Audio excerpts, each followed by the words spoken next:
Hello, I'm doing a book review, and the book I want to review is The Strain by Guillermo Del Toro and Chuck Hogan.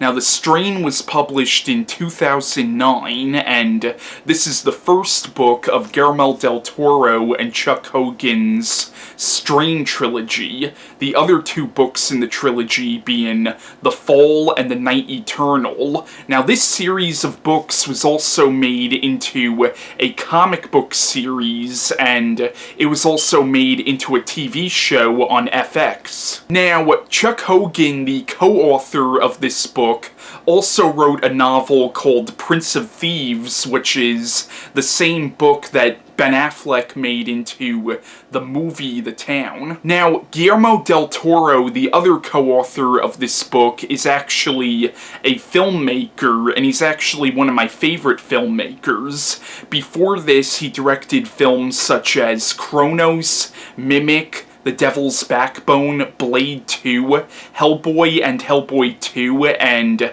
Pan's Labyrinth. He would also go on to direct the movie Pacific Rim, and his most recent movie, Crimson Peak, is set to come out in October of this year. And aside from the movies that he's directed, he also wrote the screenplay for the 2010 remake of Don't Be Afraid of the Dark, and he also co-wrote all three Hobbit movies. But I'm a huge Guillermo Del Toro fan, and he was one of the main reasons why I wanted to read this book. That, and also it looked like a really cool story. Now, the best way I can describe The Strain is when Michael Crichton was still alive. If he were to write a vampire story, chances are it would probably be very similar to what we got in this book. Now, the basic plot line of The Strain is it's about vampires taking over the Earth. In that sense, it's a very similar story to Richard Matheson's I Am Legend, and I know Guillermo del Toro is a big I Am Legend fan. I believe he was actually going to do an adaptation of Richard Matheson's I Am Legend before the Will Smith version of I Am Legend came out, but then he dropped that project to go do Hellboy 2.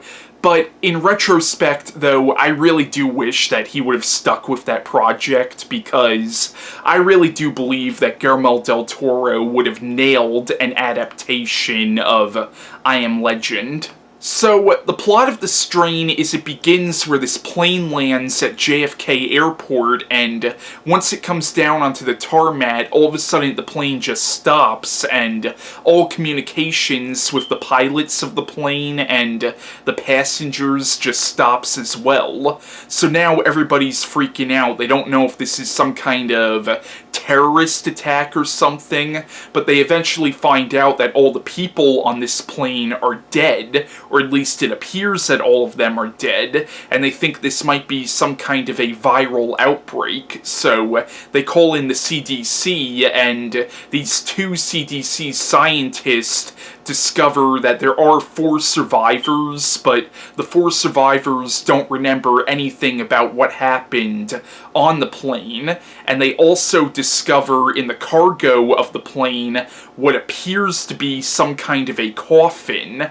But what happens is the coffin ends up disappearing, and they end up bringing all the dead bodies to the morgue, and long story short, it turns out that all these dead bodies are infected by some kind of a virus, and it turns out that this virus is actually vampirism, and eventually all the corpses come back from the dead as vampires, and these 4 survivors also eventually turn into vampires as well, and it turns out that this coffin belonged to an ancient vampire known as the Master, and it turns out that the Master wants to wipe out the human race by spreading been a vampire plague throughout the entire planet, and these two CDC scientists eventually find out about this, and they meet up with this Holocaust survivor who, as it turns out, has dealt with the Master before in the past. So now these two CDC scientists and this Holocaust survivor, who as it turns out is also a vampire hunter, are now trying to stop this vampire apocalypse from happening. Now, I highly recommend The Strain. I thought this was a really, really fun book, but also a really creepy book as well, and the thing that I found to be really creepy about this book is the fact that there is kind of a sense of realism in this book. I mean, obviously it's not a realistic story because obviously vampires don't exist, but the way it happens in the book, it makes it seem very believable.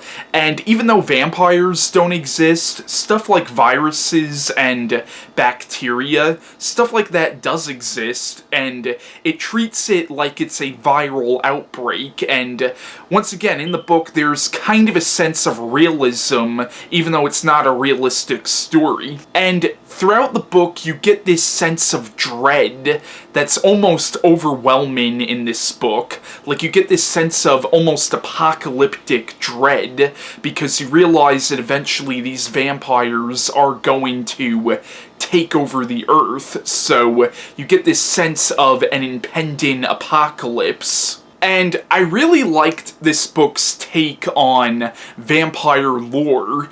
The whole idea that what if vampires are literally parasites? Like, the whole idea of this book is, what if what we think of as vampires are actually corpses that have been reanimated by these parasitic organisms? And I thought it was a very interesting take on the vampire mythos. And one thing that I thought was really cool is, in the book, the vampires actually have these stingers that come out of their mouths and attach to people's bodies, and that's how they suck people's blood. I thought that was really interesting. Like, the whole book has a very unique take on vampire lore. Now, I really liked the main character of this book, who's a man named Af Goodweather, who's one of the CDC scientists who first discovers what's going on, and I really liked his character. Like, he was a very likable character, but also a